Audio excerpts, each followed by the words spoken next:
A comunicação com espíritos sempre despertou curiosidade e ceticismo em igual medida. Para entender esse fenômeno, é preciso primeiro compreender o que são os espíritos.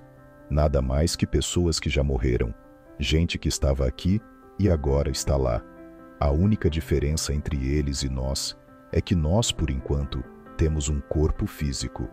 Essa simplicidade, porém, esconde perigos reais. Se saíssemos às ruas conversando com pessoas aleatórias, confiaríamos em todas elas? Certamente não. Com os espíritos acontece exatamente a mesma coisa. O fato de alguém ter morrido não o transforma automaticamente em uma pessoa melhor. Ele permanece idêntico ao que era em vida. Por isso a prudência é fundamental, como alertou João em suas cartas. É preciso discernir quanto aos espíritos. Allan Kardec aprendeu essa lição de forma marcante. Durante uma de suas reuniões mediúnicas, apareceu um espírito fazendo barulhos estranhos, piando como um pintacilgo. Kardec, sempre sério e metódico, ficou perplexo. Quando questionado sobre sua identidade, o espírito respondeu que era um pintacilgo que tinha um ninho no quintal, cujos filhotes caíram e foram comidos por um gato, e depois ele próprio havia sido devorado. Kardec imediatamente percebeu que estava lidando com um zombeteiro e encerrou a comunicação. Ao questionar seu orientador espiritual, São Luís, sobre o ocorrido, recebeu uma resposta que o marcaria profundamente. Deixei para te ensinar uma lição. Até as pedras responderão se perguntadas. A mensagem era clara. Não se deve acreditar em qualquer entidade que se manifeste, pois assim como há pessoas de má índole entre os vivos, também existem entre os mortos, criminosos, enganadores, estelionatários, pessoas perturbadas e de má fé. Essa experiência foi tão impactante que Kardec decidiu escrever O Livro dos Médiuns, dedicando uma sessão inteira aos perigos da mediunidade. Ele compreendeu que aquilo não era brincadeira e não deveria ser praticado por pessoas inexperientes, assim como ninguém colocaria uma criança para pilotar um avião ou realizar uma cirurgia cardíaca. O termo médium foi cunhado pelo próprio Kardec, derivado da palavra mediação. Um médium é um intermediário, um canal entre dois mundos. Mas é importante entender que um médium não funciona como um microfone que reproduz exatamente o que é dito. Na verdade, ele é mais como um intérprete de Libras que precisa traduzir e adaptar a mensagem recebida. Sempre há filtros, interpretações e perdas no processo. Como dizia Chico Xavier, um bom médium consegue trazer apenas 25% do original. Os outros 75% se perdem em ruídos, interpretações e elementos da própria personalidade do médium. Porém, existem exceções extraordinárias. Chico Xavier foi uma dessas raras exceções, um médium que transcendeu todos os padrões conhecidos. Ele possuía sérios problemas de visão, apenas 10% no olho esquerdo e 30% no direito, além de hipersensibilidade à luz. Seu gesto característico de colocar a mão na testa não tinha nada de místico. Era simplesmente proteção contra a luz e auxílio na concentração.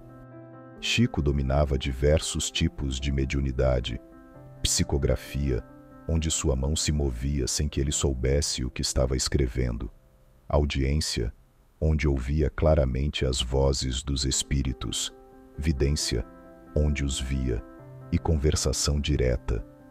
Tudo isso em níveis absolutamente extraordinários. Durante uma cerimônia onde receberia cidadania honorária em Campinas, Chico demonstrou suas capacidades de forma impressionante. Mesmo relutante, pois não gostava de fazer esse tipo de demonstração, ele cedeu ao pedido dos espíritos e começou a descrever quem estava presente na cerimônia. Citou mais de 100 nomes de pessoas que já haviam morrido, identificando fundadores da cidade e outras personalidades históricas, deixando as autoridades presentes completamente assombradas. Seu orientador espiritual principal era o padre Manuel da Nóbrega, um dos fundadores de São Paulo, que se identificava pelo pseudônimo de Emanuel. Essa parceria espiritual também servia como proteção, pois Chico frequentemente enfrentava tentativas de exploração. Uma dessas tentativas envolveu um empresário rico que havia perdido um filho em acidente. O homem procurou Chico pedindo uma mensagem do filho falecido. E, quando Chico explicou que não funcionava assim, que ele não podia ligar para o mundo espiritual, pois a iniciativa sempre vinha de lá, o empresário sacou um talão de cheques, oferecendo qualquer quantia. A resposta de Chico foi devastadora. Ele disse que o homem deveria guardar seu talão, pois seu primeiro filho havia morrido em acidente de moto porque recebeu muito dinheiro, mas nunca atendeu disciplina. Quanto ao segundo filho, eles estavam processando o caminhoneiro do acidente, mas este não tinha culpa, e então descreveu exatamente como o acidente havia acontecido. O empresário guardou o talão e foi embora em silêncio. Essas demonstrações extraordinárias não aconteciam por acaso.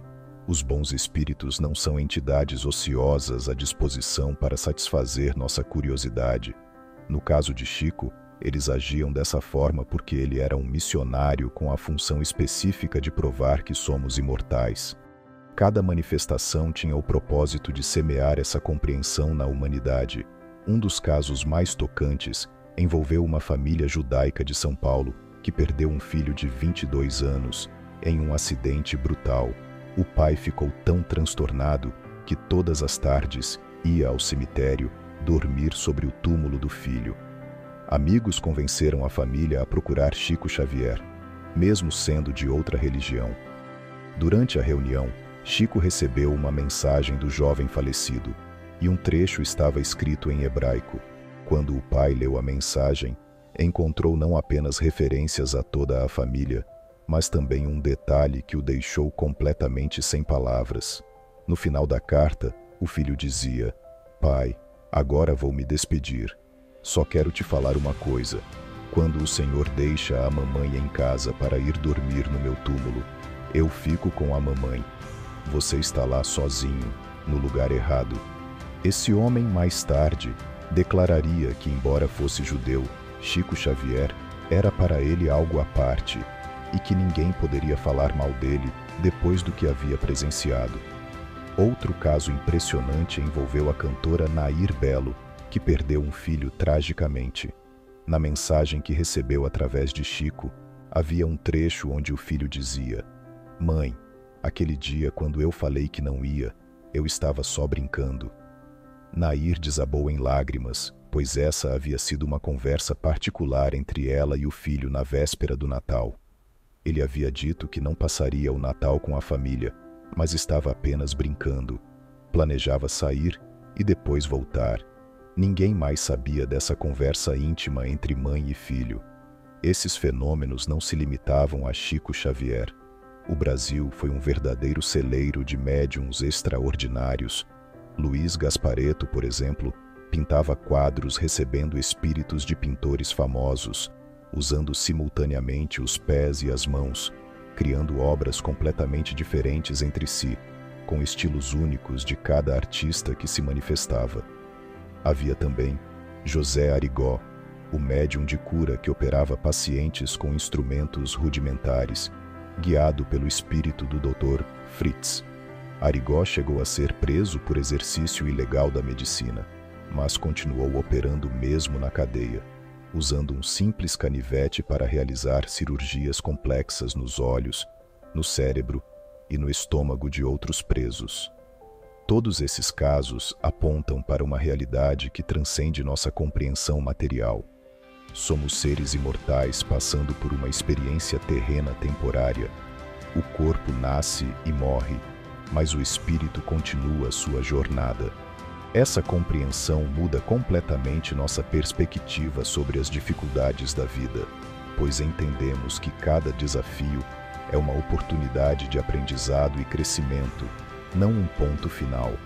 Essas pessoas extraordinárias vieram como missionários para nos lembrar dessa verdade fundamental. A morte não é o fim, mas apenas uma transição. Suas manifestações mediúnicas serviam como pontes entre os mundos, oferecendo consolação aos enlutados e esperança a todos nós sobre a continuidade da vida além da matéria.